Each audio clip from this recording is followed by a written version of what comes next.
رسول فرمایي که چا په قسم باندې شی خرڅ کوي د قیامت په ورځ به الله پاک ودته د رحمت په نظر ونه ګوري د قیامت په ورځ به الله پاک دی له ګناو پاک نه کړي د قیامت په ورځ به الله پاک دا سړي ته سختترین عذاب ورکړي کم سړی په قسم باندې یو شی خپلوي او دی دروغجن دی د الله رسول فرمایي نه به الله د ګناو صفا کوي نه به الله د رحمت نظر ورته کوي او نه به د سره د اسانۍ معامله چې دغه فرمایي سخته معامله به د قیامت په ورځ سره وکړي مسند امام اعظم حدیث نقل کړی دی پیغمبر علیه السلام فرمایي د دروغ قسم نه دی د دروغ قسم دا شعرونه تباه کوي د دروغ قسم دا شعرونه تباه کوي ولی په شعر کې وګورئ عزیزانو اوس خو قسم عام سو قسم ګورئ اول شامات المولوی صاحب ته قسمونه ډېر اخلي مال تا د پیغمبر علیه السلام ژوند نه دی ویلی پیغمبر علیه السلام مبارک قسم اخیستی پر جایزه باندې قسم پروا نه لري سیسلو پروا نه لري ها دا ناحق قسمونه دا حرام دي دا ناجایز الکبائر الاشراک بالله دا الله رسول فرمایي لوی کبیره ګناه وي هغه څلور دي الاشراک بالله د الله سره شریک نیول او وعقوق الوالدين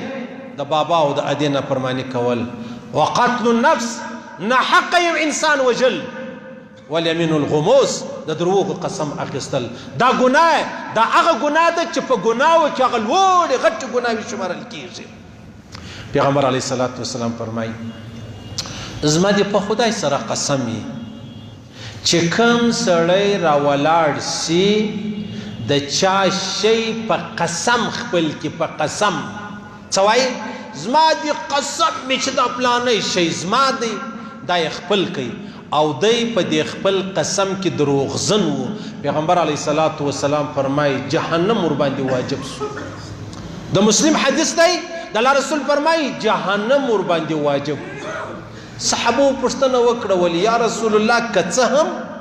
شنی شی پیغمبر علیه السلام ول که څه هم د درخت یو شاخ د بل دی تا قسم واخیستی په قسم دی خپل کوي په قسم کې دروغجن وي د الله رسول فرمایي چې وجبت له النار د دې سړي دپاره جهنم چې دی هغه واجب سو د دې سړي دپاره جهنم چې دی هغه واجب سو نن زما او ستا په ښار کې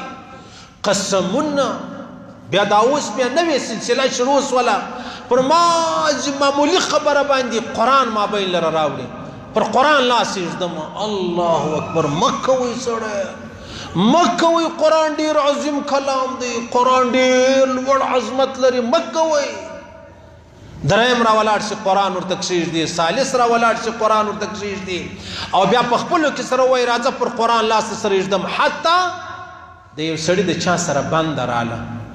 بیا بنده د خلاصېدو نه وه ورته ویلې ول راځه مسجد لره او دس در سره کوم پر قرآن د ګوټو سره در سره درېږم پر قرآن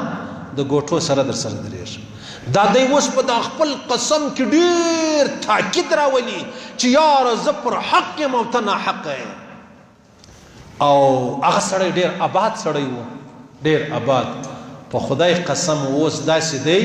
که د ماښام 1 کیلو وړه تا ورکول دی تا ته زارۍ کوي چې ما تې راکړه دا ولې دا هغه عظیم کلام تا په دا وویلې یو وخت یو فیصله وم رالو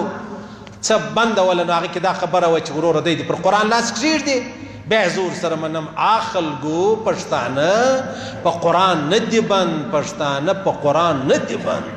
ایو سړی ویلی ول د چا سره بنده وه ول کې قسم راکوئ نو بیا کې ما ته قسم راکوئ ما ګټلې ده ول کې قسم ما ته راکوئ ما ګټلې ده یعنی معنا دا د زه قسم اخلم خلک و قسم ته تیار دي خلک و قسم ته تیار دي نو یو هلک څه مسله راله بیا پر قرآن لاس کښېښوئ چې قرآن یې لاس کښېښوئ خیر چې وتل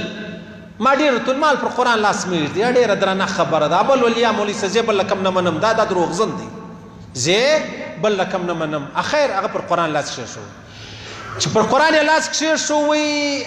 خبره خلاص شو بس فیصله وسوله هغه زما په لکور پرېږدي بس دا یې خلاص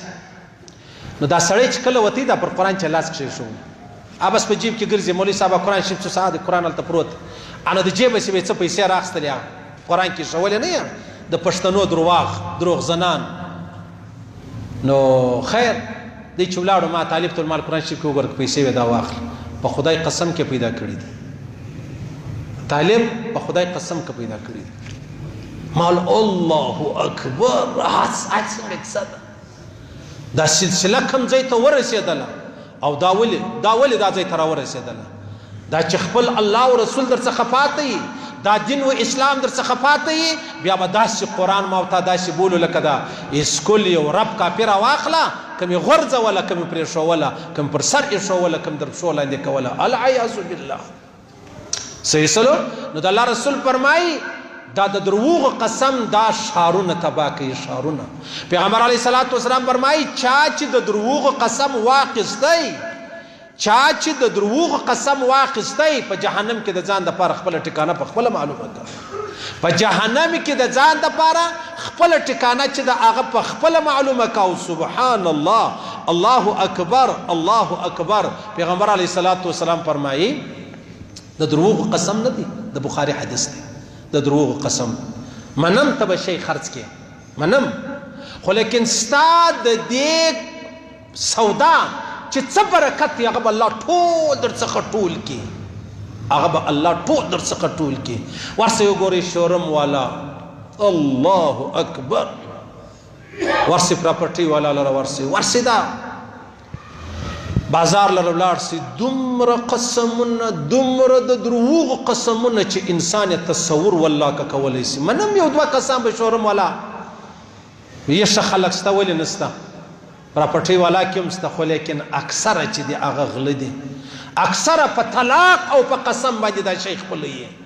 د الله رسول فرمایي که چا په قسم شی خپل کوي منم شی خو دې خرڅ کوي خو لیکن د دې خرڅلاو د دې سودا چې کوم برکت دی هغه ولاړې ختم شو د الله رسول فرمایي که چا په قسم باندې شی خرڅ کوي د قیامت په ورځ به الله پاک ودته د رحمت په نظر ونه ګوري د قیامت په ورځ به الله پاک دی له ګناو پاک نه کړي د قیامت په ورځ به الله پاک دا سړي ته سختترین عذاب ورکړي کم سړی په قسم باندې یو شی خپلوي او دی دروغجن دی د الله رسول فرمایي نه به الله د ګناو صفا کوي نه به الله د رحمت نظر ورته کوي او نه به د سره د اسانۍ معامله چې دغه فرمایي سخته معامله به د قیامت په ورځ سره وکړي یو صحابي و چې یو ښځې دعوه ورباندې وکړله ورته ویلې چې دا مځکه زما ده صحابي وویل زما مځکه د ځای کرمه ته څنګه یا زما ده خیر راله دریم لره خبره راله چې راله بیا هغه فیصله وسوه د ښځې په باره کې دا ښځه نه ده دا اوس خاص کر په دا اوس زمانه کې ښځې د دې خپل مطلب هغه د خپلې کمزورۍ هغه د خپلې بېبسۍ ډېره لویه فایده چې د هغه اخیستې ده د خپلې بېبسۍ ډېره لویه فایده چې د هغه اخیستې ده چاته شکنځا وکړي څه به نور ته وایه په دوکان کې غلا وکړه څه به نور ته وایه داسې غلط حرکت یې وکړي څه به نور ته وایه غلط میسیج یې چاته وکړي څه به نور ته وایه که جهان خبر سو او وایي د ښځې سره یې دا جم وکړي و د ښځې سره او ښځې په دې ځای کې موږ ته ډېره لویه دوکه راکړې ده دوکان لره راسي شی غلا کې دوکاندار یې ورباندې ونیسي په کیمرو کې راسي دا چغې کنارې کې پړونی مړونی وغورځي الله یې فرمایه داسې وکړلو ښځه ډېره استاذه ده ډېره استاذه ده الله دې مې د استاذۍ وساتي الله دې د دې په چال کې نه راولي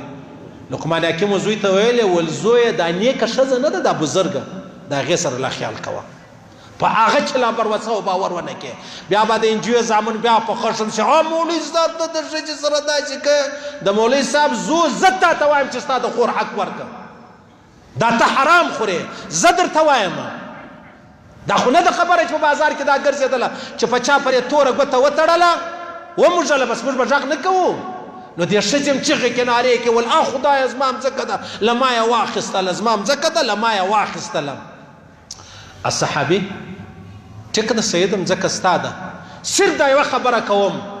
که ستا مځکه وه ما دعوه ورباندې درلوده الله دې ما په سترګو ړوند کړي پر د هغه مځکه دې الله ما ته مرګ راکړي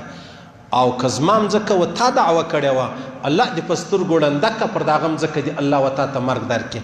ورځې تېرېدې بله ورځ دا ښځه ړنده سوه نابینا سوله په د هغه مځکه کې یو څا و د شپې را روانه وه و څا تر لسو په هغې کې مړه سوله صحیح سلو نن زما او ستا په ښار کې د قسمو برمار دي بې شماره قسمونه د 1 روپۍ دپاره هم د 10 روپۍ دپاره هم